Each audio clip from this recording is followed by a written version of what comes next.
Juan, vacílate esto. Hemos vivido en nuestras propias carnes cómo la inteligencia artificial puede ayudar y colaborar o cómo más bien te puede llevar a un vacío sin fondo. Mi nombre es John Da Silva, @JohnSnacks en Instagram. Y mi nombre es Juan Carlos Martínez, @JuanSofá en todas las redes. Y yo recuerdo el día que grabamos el primer episodio que hicimos de ChatGPT, que hicimos el demo en tiempo real, que estuvimos como preguntándole cosas literalmente en vivo mientras grabábamos y nos pareció increíble cómo conducía la conversación, la respuesta que nos daban. Y desde ese momento hasta hoy, yo creo que la cantidad de aplicaciones, la cantidad de procesos, la cantidad de personas hablando y utilizando la inteligencia artificial ha sido abrumadora. De hecho, hay un dato por ahí que dice que, no estoy muy seguro, pero que 7,000 aplicaciones de inteligencia artificial han salido en los últimos 2 meses. Me recuerda como la época de los NFTs. Donde no salían... me hables de eso, por favor. Pero a ver, yo creo que lo interesante de lo que está sucediendo ahorita es que si algo es innegable, es el impacto real que está teniendo la inteligencia artificial en la sociedad que estamos viviendo en muchísimos aspectos. Y cuando lo dices de 7,000 aplicaciones y cuando ves la cantidad de personas, porque además ChatGPT se convirtió en la aplicación que más rápido llegó a 100 millones de usuarios. Creo que se hablaba de mes y medio, 2 meses, que logró 100 millones de personas utilizando la herramienta. Obviamente esto fue hace unos meses atrás. Este número hoy debe ser muchísimo más grande. Pero eso nos lleva a reflexionar realmente, y es un poquito de lo que queremos debatir hoy, es el cómo se está usando la herramienta. Porque yo te voy a contar mi percepción de muchas personas que se incentivan a utilizar la herramienta. El approach inicial es, bueno, pero esto se parece a Google. Es decir, lo utilizo como un buscador. Como una máquina de búsqueda. Como un buscador. Eso es una de las cosas que más recibo o que yo he percibido. Y el otro lado es que, bueno, tampoco es tan inteligente. O sea, las cosas que te sueltas son como... básicas. Como muy básicas.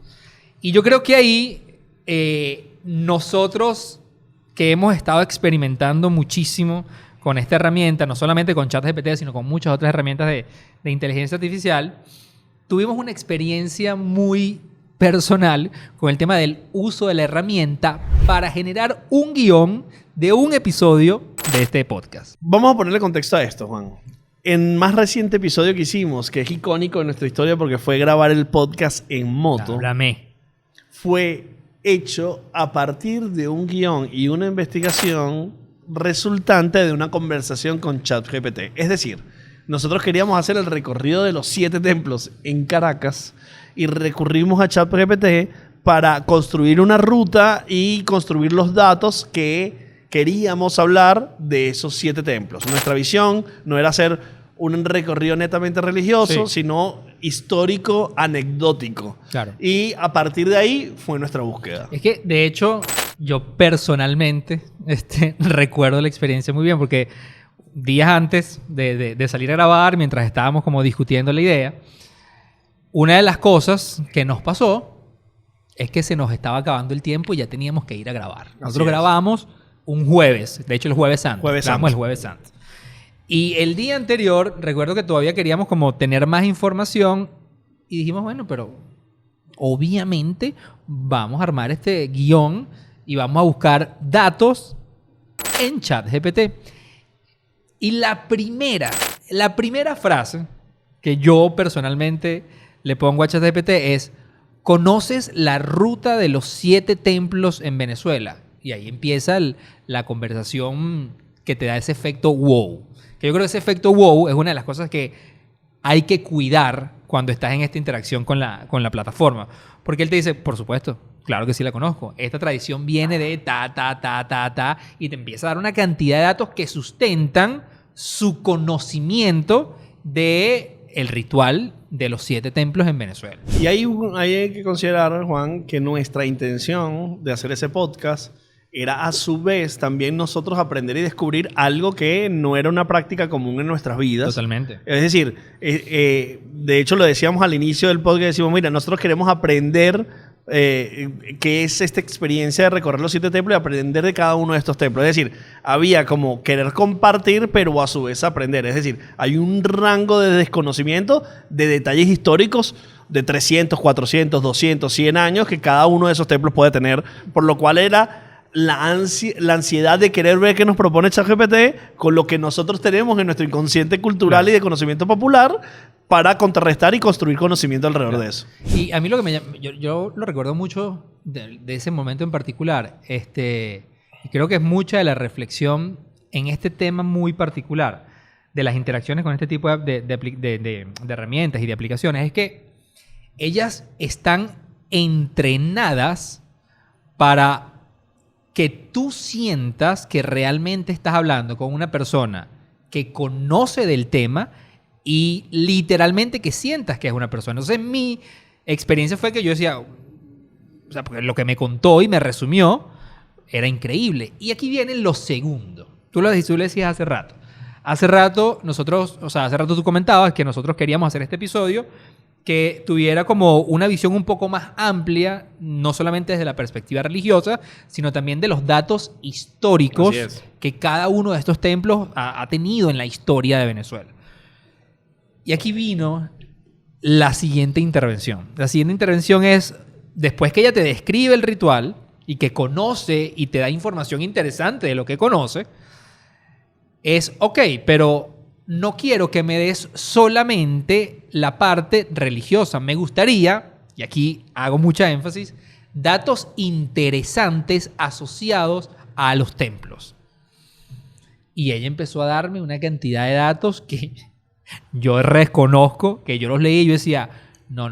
Wow. Este episodio va hacia un palo. Porque hay una cantidad de cosas que yo nunca he escuchado en mi vida. En los 60, en 1960, se hicieron excavaciones en el terreno de la iglesia y se encontraron restos humanos y objetos de la época prehispánica. Esto sugiere que el lugar donde se encuentra la iglesia fue un importante sitio arqueológico de los indígenas que habitaban la zona. Eso hay que decir. ¿Sí? Vamos a decir. Ok. Vale la pena comentar para las personas que no han tenido la experiencia de tener a ChatGPT enfrente, que ChatGPT funciona como si estuvieras hablando con alguien en WhatsApp o en cualquier plataforma de chat, donde a partir de una interacción hay una respuesta directa a lo que estás hablando y lo que estás hablando se construye versus lo previo que venías hablando. Es decir, a diferencia de Google, que cada búsqueda es una búsqueda nueva que no está concatenada, que no tiene una correlación, ChatGPT es una conversación fluida que refiere a lo que vienes hablando. Entonces, esa primera pregunta de los 7 templos que Juan le hizo a ChatGPT y luego la segunda pregunta de los datos tienen una correlación en la conversación. Y de hecho, yo a eso le agregaría que esto lo dijimos en el episodio que grabamos específicamente utilizando la herramienta en tiempo real. Toda esta conversación que la plataforma está teniendo contigo está alimentada por la información que existe en Internet hasta el 2021. Ella lo que hace es procesar toda esa información, sacarla de los lugares que ella decida bajo el X criterio, podríamos discutir muchísimo sobre eso, y luego armarlo en un discurso que sea humano y que sea creíble. Es decir, ella pudo haber sacado estos datos, por ejemplo, de un Wikipedia.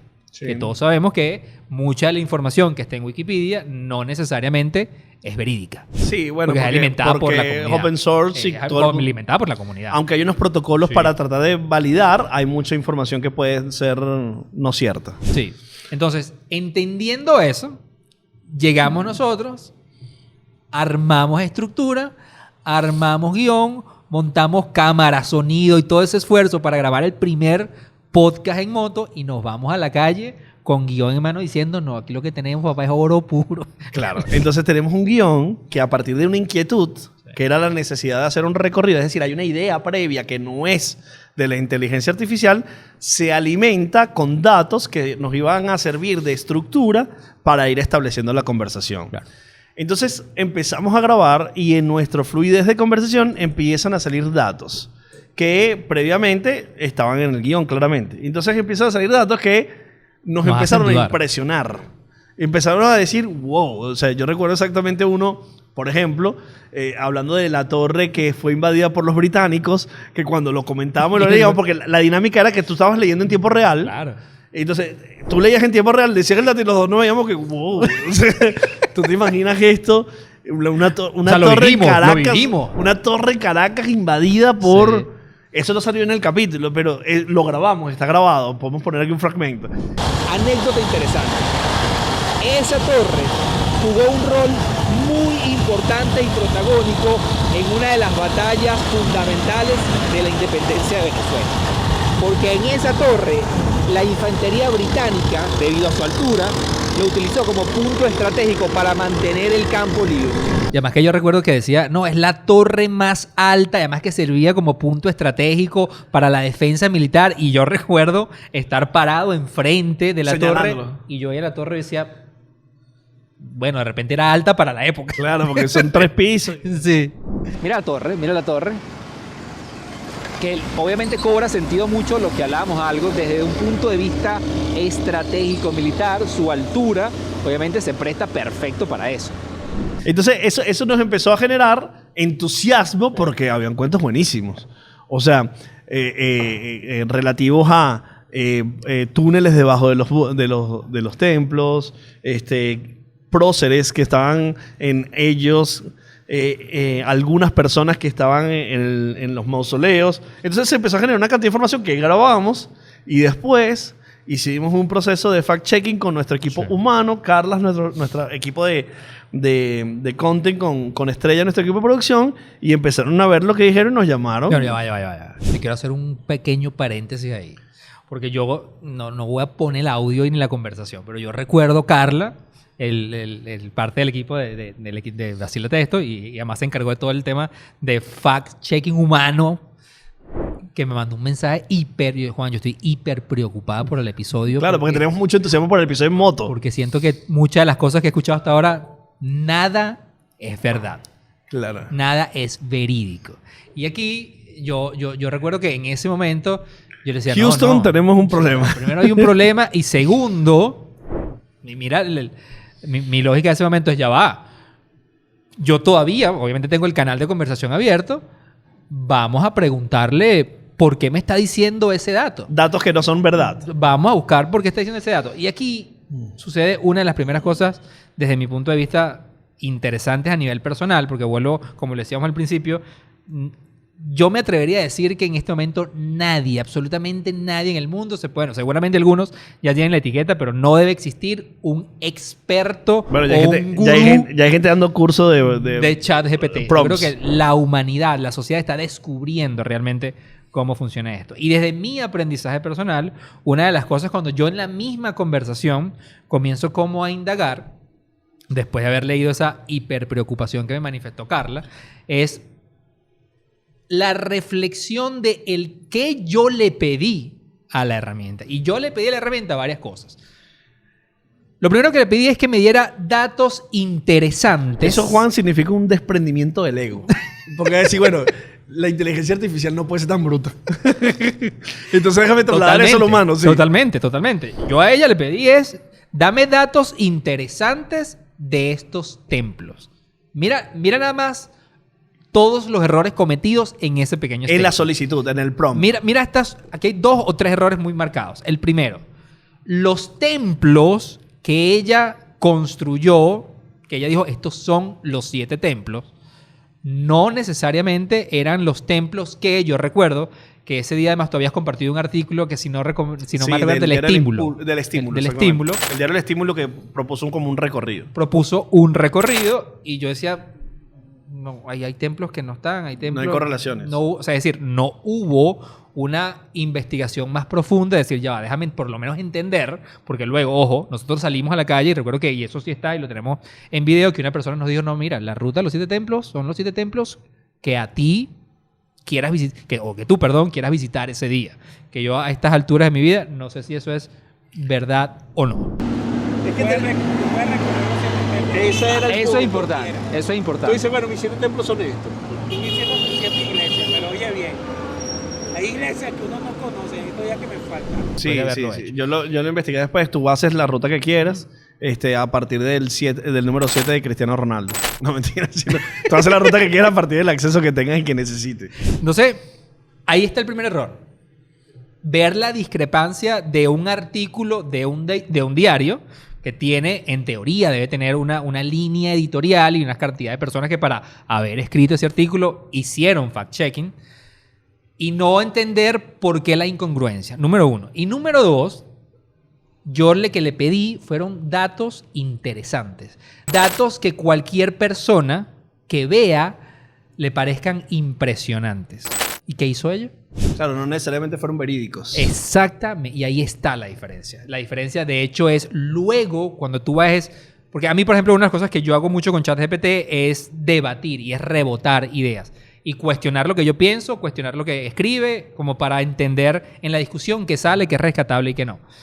Y ahí, una vez que tú le dices por qué este dato o de dónde validas este dato o por qué me lo das si eso no es verdad. Si yo parto desde el retarla y la respuesta es porque son datos interesantes que interesan a las personas, valga la redundancia, que generan intereses en las personas, pero no verídicos. Si tú inmediatamente en esa conversación pones, fíltrame por datos verídicos, cambia por completo. Ok, Juan, entonces tú lo que estás diciendo es... Y viviendo es a partir... O sea, uno podría tomar una conclusión básica y sencilla. Decir, la inteligencia artificial no funciona bien. No es verídica la información. En este punto en el cual estamos hablando, lo que nosotros pensamos es que la inteligencia artificial necesita los inputs correctos para poder tener los resultados correctos. Y que probablemente te va a guiar y te va a ayudar a acelerar un proceso, bien sea de creación o de investigación, pero que necesitan inteligencia humana, que a nosotros nos faltó. Totalmente. En el momento de grabar, gracias a Dios, a Valeria y al equipo de producción no le faltó, y a Carla, que chequearon. Y que rescataron un capítulo que además tiene unos comentarios maravillosos y que la gente lo ha apreciado mucho. Y ahí valoro de nuestra visión el proceso, porque yo recuerdo cuando llegué ese día a la oficina, Valeria me dijo, no es nada rescatable, no hay nada rescatable. Y por eso ustedes ven en ese episodio donde grabamos en voice over, grabamos en voice en off, grabamos más datos para poder hacer las correcciones. Eso significa que a partir del desconocimiento que nosotros teníamos, quedábamos expuestos a que la inteligencia artificial nos dio unos datos que nosotros de una vez dimos por verdad. O sea, a partir de un desconocimiento yo utilizo la inteligencia artificial para aprender de algo y a su vez unas verdades que no necesariamente lo son, por lo cual el complemento de la lógica y de la investigación humana es necesario para poder desarrollar mejores resultados en la inteligencia artificial. Pero el input de lo que tú quieres tiene que tener una interpretación muy amplia. Totalmente. Y eso también se vive, Juan, sobre todo en las plataformas de generación de imagen. En la plataforma de generación de imagen, los inputs que tú das, por ejemplo, como Midjourney, los resultados no son como tú los tienes en la cabeza. Y tienes que tratar de entender qué necesitas de decir y destacar para llegar a esos resultados. Y probablemente tú no sabes identificar qué le tienes que decir a esa persona para que llegue a lo que tú tienes en la cabeza. Es decir, ¿cómo identificas específicamente lo que quieres tener? Por lo cual necesitas desarrollar la conversación, necesitas ampliar la conversación, necesitas verificar la conversación. Ahí tú decías algo que me conecta con algo que escuché en estos días y me llamó muchísimo la atención. Porque tú hablas de conocimiento. Es decir, si yo me voy a sentar a utilizar esta herramienta para construir lo que tú quieras, un concepto, una idea, lo quieres utilizar para validar algo, quieres escribir un guión, tú tienes que partir de qué tanto yo conozco de este tema. Y en estos días yo escuchaba a una persona diciendo, yo siempre he escuchado la frase, o siempre en la sociedad se ha dicho la frase de que el conocimiento es poder. Pero realmente en la sociedad que estamos viviendo ya desde hace un tiempo para acá, el conocimiento es un commodity. Y realmente estas herramientas, el poder te lo van a dar a medida que entiendas cómo usarlas para darle forma al conocimiento que tú tienes y que la plataforma tiene. Y realmente cómo encuentras ese punto medio. Porque hay algo que, por ejemplo, vuelvo a mi caso individual en esta experiencia, que se nos está olvidando, bueno, o que se me olvidó.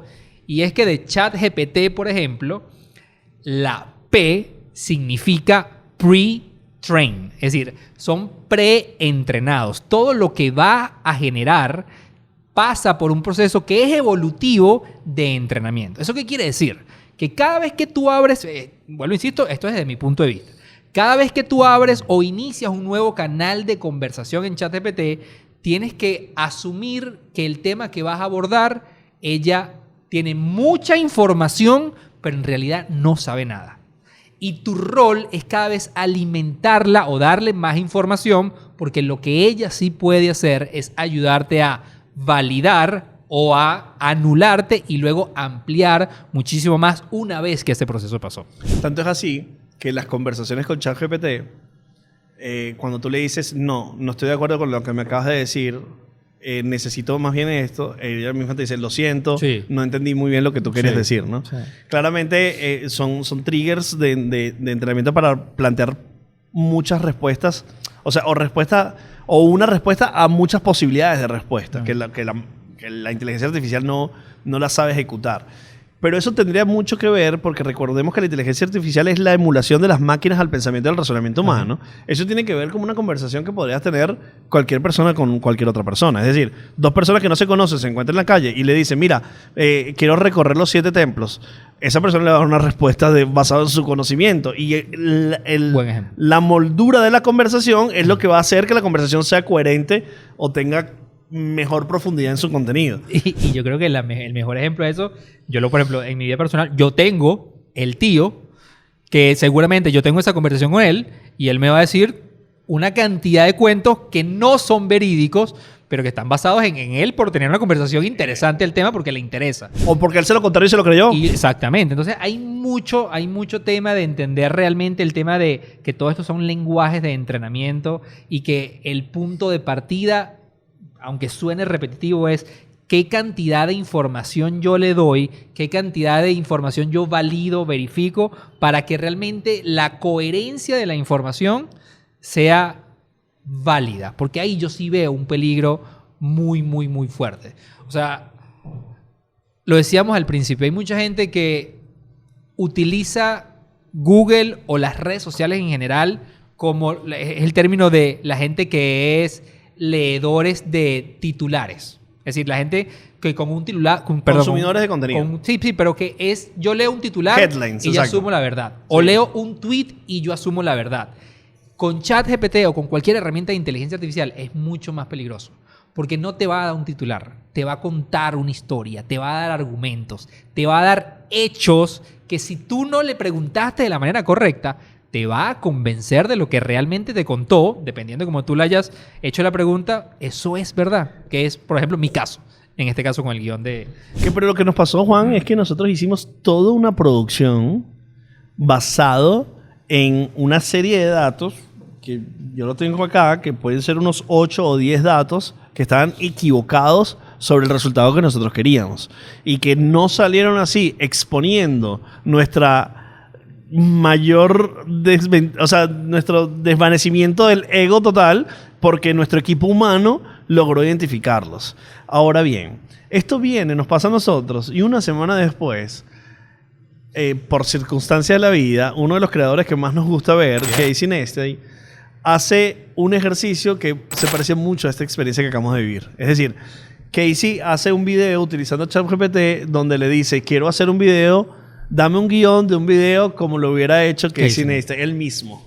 Y él hizo el video. Ese video lo pueden ver en su canal de YouTube. El punto allí es que él deja y concluye en evidencia que no tiene alma el contenido que tiene la inteligencia artificial, pero que nosotros vivimos una experiencia similar recientemente, pero es que yo también creo que Casey hizo los prompts para que ChatGPT le diera los resultados sin alma. Sí, yo creo que además eso es un muy buen caso y yo creo que lo traemos sobre la mesa por lo siguiente.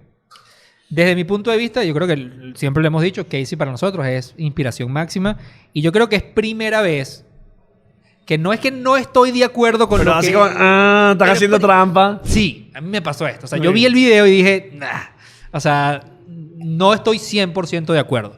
Todo lo que él hace en el video es real. Ese es el guión que le arrojó bajo el mandato que él le pidió. Escríbeme un guión como lo haría Casey Neistat. Y aquí, esto es importantísimo. ¿Qué hizo la máquina en ese momento? La máquina se voltea a toda la información que tiene Internet y aprende. Exactamente. Pero no es que vio los videos de Casey, analizó los niveles de emoción. No. O sea, nuevamente, texto. Leyó mucho texto y le generó esa primera capa, que es la primera versión que Casey arroja, imprime va y graba. Con toda la intención de hacer el video controversial. Claro. Porque si Casey le dice, no, yo no diría nunca algo como eso, yo haría tal cosa. O mira esto. Que esto, por ejemplo, desde mi punto de vista ha sido una práctica cada vez más fija en el uso de ChatGPT y obviamente después de esto. Imagínate este ejercicio de Casey. Casey agarra sus 5 videos más virales. Los agarra. Va a YouTube. Obviamente esto es video. Pero tú te vas a la opción, que ya YouTube está disponible, que es transcript del video. Y dame todo el texto. Y la conversación es al revés. No es dame un guión, sino empiezas por así yo escribo o he escrito mis 5 videos más virales. Tómalos, plum, y te doy todo el texto. Prosésalos. Ahora sí, en base a lo que acabas de aprender, escríbeme un guión. Claro, entréname. Te garantizo que el guión todavía le va a faltar todavía le va a faltar alma, pero va a ser un guión mucho más estructurado, mucho más emocional y mucho más parecido a lo que realmente es Casey. Y él no hubiera concluido, que fue mi punto de desacuerdo, que es no sirve. Claro, eso significa que desde el origen Casey quería demostrar que ChatGPT no tiene alma. Es decir, su guión estaba listo para hacerlo. Y él lo que hace es que lo hace evidente. En su caso. En nuestro caso no fue. Nuestra intención era hacer un contenido realmente que tuviera datos verídicos. Claro. Pero en los dos casos la conclusión puede ser similar. Es bastante similar. Es cómo tú le vas... Porque hay un tema muy importante, Juan, que nosotros estamos hablando de que las inteligencias artificiales quieren emular el lenguaje natural de los seres humanos. Sí. Y ellos, o sea, a partir de emular el lenguaje natural y la conversación y el aprendizaje, van a generar inteligencia. Ahora, en la conclusión de los dos casos es... necesitaban mejores inputs más acertados para que la plataforma o la inteligencia artificial acertara mejor lo que tú estabas deseando buscar. Totalmente. En el caso de Casey, lo que estaba buscando era eso. Pero si él hubiera querido hacer el ejercicio bien, como realmente generar un guión, hubiera estructurado diferente los inputs. Claro, lo cual a mí me lleva a la reflexión que tú hacías hace rato, o a la pregunta, ¿funcionó mal la inteligencia artificial o funcionó bien? Todo depende del uso que tú le diste inicialmente. Porque yo lo que creo, y quiero como dejar muy en claro en esta conversación, es que yo personalmente soy un fiel creyente de que estamos viviendo una de las tecnologías que más ha revolucionado y va a revolucionar. Te he escuchado decir eso como 30 veces. No, y no hablemos de NFT porque sí, bueno, no hablemos otra vez. Ponle un pito aquí y corta. Pero ni metaverso, bueno, no hablemos de eso. Sí. Meta acaba de anunciar que lo tira para atrás. Pero lo que sí nos ha pasado, o sea, yo sí, que en verdad yo creo que los uso o tengo exposición diaria, no solamente con ChatGPT, sino con diferentes herramientas, ya tú puedes realmente ver el impacto que está teniendo. Sí. Y esto no lo digo yo, podemos ver realmente las estadísticas. En estos días escuchaba a un mexicano que me gusta a mí burda, Diego X, se me fue el apellido de él ahorita, pero él hablaba que ya desde hoy se sabe que se estiman que desde hoy hasta el 2030 se van a perder entre 400 y 800 millones de empleos por la inteligencia artificial. Y la gran preocupación no es el masivo o la cantidad de trabajos que van a desaparecer, porque hay trabajos que obviamente van a desaparecer, hay otros que se van a aumentar, pero él hablaba del reskill, que ese fue un dato que a mí me encantó como en reflexión a todo lo que tiene que ver con la inteligencia artificial, porque eso quiere decir que hay muchas personas que van a tener que aprender nuevas habilidades. Y el porcentaje de personas que están dispuestas a reaprender cosas para sobrevivir es menos del 30%. Eso que deja una masa muy grande realmente sin nada que hacer a nivel laboral.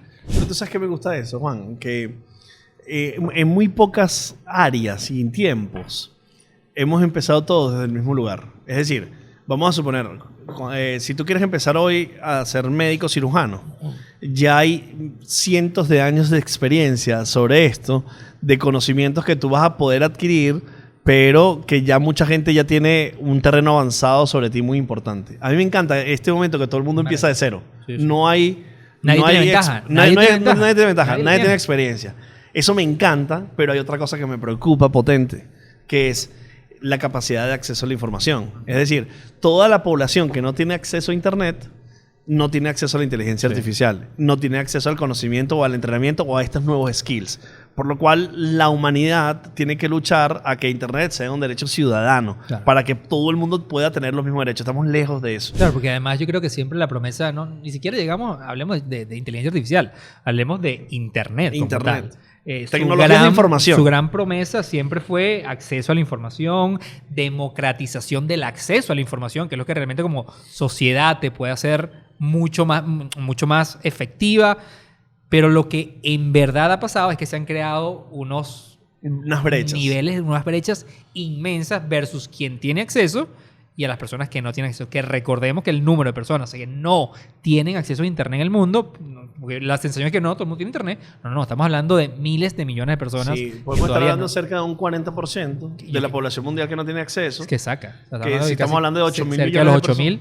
Estamos hablando de que 3, 4 mil millones de personas no tienen acceso a Internet. Es absurdo. Es una locura. Es una locura. Entonces no va a tener esas posibilidades, pero bueno, luego también hay otras posibilidades, necesidades que tenemos como seres humanos, que es la producción de alimentos, una cantidad de cosas que la inteligencia artificial va a afectar eso, porque tú dices, bueno, pero es que la inteligencia artificial no va a sembrar papa. No, pero sí va a determinar cuáles son los terrenos más efectivos para sembrar papa. Totalmente. Entonces hay como mucha discusión de eso. Quería comentarte, Juan, una experiencia que me pasó. Estaba trabajando una foto de mi mamá, que quería como convertirla a Vintage en Midjourney, que es una plataforma de inteligencia artificial que es para generar imágenes. Y le pongo la foto de mi mamá y le digo, quiero que esta foto se vea enmarcada en París de los años 40, en el estilo de Henri Cartier-Bresson, que es un fotógrafo de la época, muy importante documentalista, y quiero que la foto sea en blanco y negro.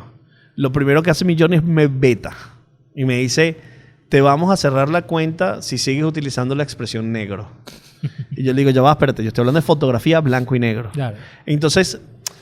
Ya he hecho un cuestionamiento, ¿qué tan inteligente eres en la interpretación sí, del request? Me sentí un poco ofendido. Claro. Porque yo no estoy metiéndome con nadie, yo solamente te estoy dando una instrucción en la inteligencia que tú tienes de interpretar mi lenguaje natural. Claro. Si yo te estoy diciendo una fotografía blanco y negro, eso es explícitamente claro lo que yo te estoy diciendo. Claro. Y cómo me tiras una alerta. Entonces, eso me llamó mucho la atención. Aquí vamos a poner la alerta que me puso, porque no entendió para nada el contexto de lo que yo le estaba pidiendo. Eso, y además deja como en evidencia que hay un veto importante que está impuesto por un número de personas para que este tipo de exposiciones o riesgos a caer en estas discusiones no sucedan. Porque esa es otra cosa importante. Detrás de la inteligencia artificial que estamos viviendo hoy, en un 2023, todavía depende muchísimo de la interpretación humana. Es decir, estoy viendo un documental, creo que te lo compartí. Claro, que entonces estamos hablando de que está centralizada la capacidad de generación de respuestas. Pero cuando a ti una inteligencia artificial X te da una respuesta, esa respuesta fue filtrada previamente por un grupo de personas que se llaman los labelers, lo que etiquetan qué respuesta es correcta o no correcta. Esa decisión hoy en día todavía se toma de manera humana. O sea, hay un gran grupo de personas dedicadas físicamente a etiquetar cuando una respuesta es correcta, no correcta, válida, no válida. ¿Bajo qué criterios? Y podremos suponer que ellos están entrenando la inteligencia artificial con ese labeling. Pero, por ejemplo, el caso que vimos hace un tiempo, cuando tú le preguntabas ciertas cosas sobre Trump, te daba unas respuestas diferentes a esas mismas preguntas sobre Biden. Claro. Es decir, hay un sesgo inclusive en la opinión, de la opinión que la misma herramienta te va a dar. Sí. Es decir, hay un sesgo humano importante sucediendo en la inteligencia artificial. No es natural. Tú vas a poder, depende de tu habilidad poniendo prompts, darle la vuelta para conseguir el resultado que quieres, pero hay un primer input que probablemente tiene una intención, una parcialización, un análisis previo para darte la respuesta que un grupo de personas está buscando darte. Por lo cual, seguimos más o menos parados en un punto donde la inteligencia artificial va a cambiar la forma como hacemos las cosas, pero que necesitamos una evolución muy significativa para poder tener un espacio seguro, un espacio constructivo y evolutivo de la misma. Tenemos a grandes personas Sí. del mundo diciendo, hey, paren esto. Uno de sus grandes creadores, de hecho. Elon Musk, Sí. pero a su vez está desarrollando inteligencia artificial para Twitter, por ejemplo. sí. Entonces esa contradicción de que paren la inteligencia artificial, pero yo estoy desarrollando inteligencia artificial, por lo menos yo no la entiendo. Claro, yo Que se preocupe no de que los en cohetes estos días, no exploten. en estos días yo hablaba de esto y abiertamente recibí un comentario de Isaac. Estábamos, un amigo nuestro, bueno, familiar nuestro. Y Isaac me dice, no, brother, lo que pasa es que yo creo que, y la discusión estuvo buena, porque lo que me decía, no, yo no, o sea, Elon Musk lo que está proponiendo es detener 6 meses o por un periodo de tiempo finito el nivel de aceleramiento y de avances que está teniendo, porque está cambiando muy rápido. Y yo recuerdo que él abiertamente en una charla ha advertido los peligros porque a mí algo que sí se me quedó grabado de esa conversación es donde él decía, lo que como sociedad no nos puede pasar es el error que cometimos, como por ejemplo con las redes sociales y la protección de los datos. Hoy, todavía parados, en un 2023, la cantidad de huecos legales vacíos que existen en las leyes para que las grandes corporaciones, compañías, manejen la data y la privacidad de las personas es absurdo. Como sociedad no estamos preparados hoy en día todavía para eso. Y él Cuando decía, 20 años después. ese error no lo podemos cometer con la inteligencia artificial, porque sí puede llegar un punto que cuando lleguemos a esos espacios vacíos sea muy tarde. En la sociedad hay temor. En la sociedad hay temor por la seguridad, en la sociedad hay temor por cuánto puede evolucionar esto, porque en el mundo del imaginario cinematográfico se recreó esta posibilidad, Claro. y donde las máquinas contra los humanos. Sí. Hay ya algunas teorías por ahí rodando, inclusive una que escuché que no tiene ningún argumento por la cual no la voy a expandir, pero que hay desarrollos de inteligencia artificial que se han salido de las manos y han tomado decisiones propias, ¿no? Sí. Por lo cual hay una preocupación social. Primero, ¿cómo va a impactar esto mi vida cercana, inmediata? Es decir, mi trabajo, ¿qué capacidad voy a poder tener yo de trabajar? ¿Cómo puedo aprender si no tengo acceso? Son las primeras. ¿Cómo va a deprimir mi capacidad y mi talento? Y después lo segundo, esto se puede convertir en una amenaza para mí como ser humano. Y obviamente hay polos en esto, pero ese miedo existe. Entonces la inteligencia artificial va a tener que, y las creadores de tecnología van a tener que demostrar que no. Pero los creadores de tecnología son los mismos que han utilizado la data para dársela a Cambridge Analytica cuando no deberían. Han utilizado la data para venderte todo lo que te han vendido. Totalmente. Es decir, yo confío cero en Apple, en Facebook, en Google, en Microsoft. Pero al mismo tiempo, y por Los eso esta uso discusión, muerto. No voy a dejar de usarlo. tu vida no existe, no me refiero a ti como individuo, yo no me visualizo sin estas herramientas. Es que si alguien nos está escuchando en este momento, es porque utiliza alguna de esas herramientas. Y además, que para mí está el punto hiper interesante, yo en el poco tiempo, que estoy hablando de meses, que tengo utilizando estas herramientas, lo que sí, y esto es fáctico, esto no es teoría, esto es fáctico, lo que sí es real es que si en algo le he encontrado el beneficio es en la productividad. Eres mucho más productivo. Sí, señor. En el tiempo. Y eso tiene un impacto en millones de áreas en la sociedad. Juan, y también una experiencia manejando Midjourney y ChatGPT, que son las que yo más utilizo, es que estás construyendo una idea y te genera otra, y te genera otra, y te genera otra, y te genera otra, y dices, wow. O sea, Entonces, porque hay una cantidad de cosas que yo he querido expresar, pero no tenía el skill Claro. de diseñar, y que ahora tengo la potencialidad de hacerlo. Claro. Y recrear un elefante o recrear cualquier cosa con simples instrucciones. O sea, amerita conocimiento, amerita costo, pero hay un resultado muy rápido, productivo, que yo dependía de otras personas y de mucho tiempo para que sucediera. Y te genera, que es lo que... Y esto es cero, pero cero en tono alarmista, pero es que te genera el efecto wow. Y es adictivo, porque realmente encuentras una solución y encuentras una cantidad de caminos que si creemos hoy, en un 2023, que las redes sociales son adictivas, ahí te dejo con las herramientas de inteligencia artificial. Yo te voy a decir una cosa. Yo soy John Da Silva, @JohnSnacks en Instagram, y fui víctima de la inteligencia artificial. Y mi nombre es Juan Carlos Martínez, @JuanSofá en todas las redes, y me considero el verdugo de ese crimen.